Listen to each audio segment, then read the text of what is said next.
Olá pessoal, queria falar aqui para vocês sobre o modelo de desenvolvimento asiático, né? O planejamento asiático que aconteceu principalmente na China, na Coreia do Sul e em Taiwan, né? Então, o que caracteriza isso, pessoal? Desde os anos 70, né, e nos anos 80, você tem aí nesses países a questão de ter um planejamento. Esse planejamento ele está acoplado com essa questão do modelo de desenvolvimento asiático. E você tem três pilares.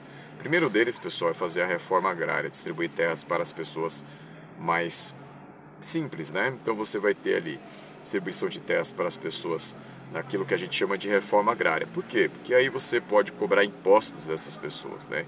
Então, quando você tem grandes proprietários no país, é mais difícil de você enquadrar essas pessoas na cobrança de impostos. Então, você distribui terras para os mais pobres, né?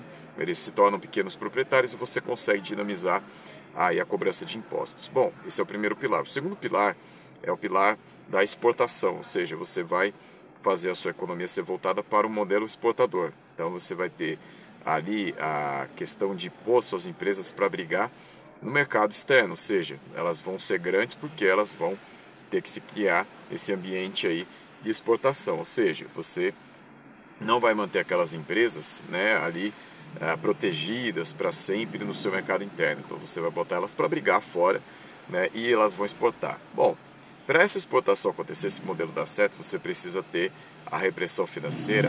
E aí tendo o primeiro pilar da repressão financeira sendo a questão de um câmbio desvalorizado, tá? Por quê? Um câmbio desvalorizado você exporta de forma mais agressiva.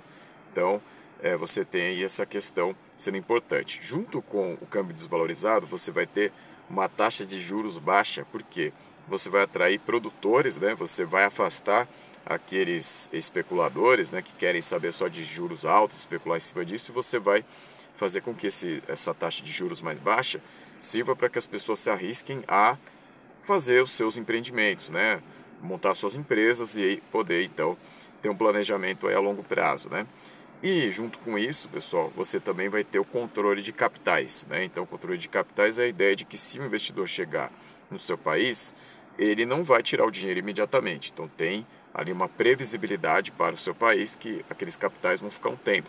Podem ser semanas, podem ser meses, mas isso te dá uma previsibilidade. Então, no controle de capitais, você não tem a volatilidade, ou seja, aquela a questão dos capitais serem volúveis, ou seja, eles saírem do seu país muito rápido. Então eles vão ficar ali e seu governo consegue se planejar. Então, pessoal, esse foi o modelo adotado na China, em Taiwan e na Coreia do Sul, principalmente. Esse modelo asiático aí, né, de planejamento, desenvolvimento, tá? Isso foi o que vigorou, isso fez com que esses países fossem completamente diferentes do que vigorou no mundo ocidental a partir dos anos 80, que foi o neoliberalismo, né, pessoal? Então, o neoliberalismo ele é avesso ao planejamento, tem mais aquela ideia do Estado mínimo, combate à inflação, tudo isso aí que a gente já viu algumas vezes. Então, no modelo asiático você tem essa questão, né, de ter uma estratégia para que você tenha toda essa agressividade nas exportações, você tenha então um planejamento maior e é esses pilares que eu falei para vocês, né? Então, eles acabam sendo os pilares aí desse modelo de desenvolvimento asiático, tá, pessoal? Então, era só isso que eu ia falar para vocês.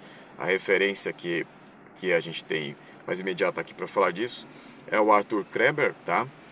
Que se chama, o livro dele, China's Economy, né? Então, é um livro que eu já citei outro dia. Depois eu vou deixar a referência aí para vocês no crédito aí da publicação. E é isso, pessoal. Então, a gente fica por aqui. Obrigado, até a próxima.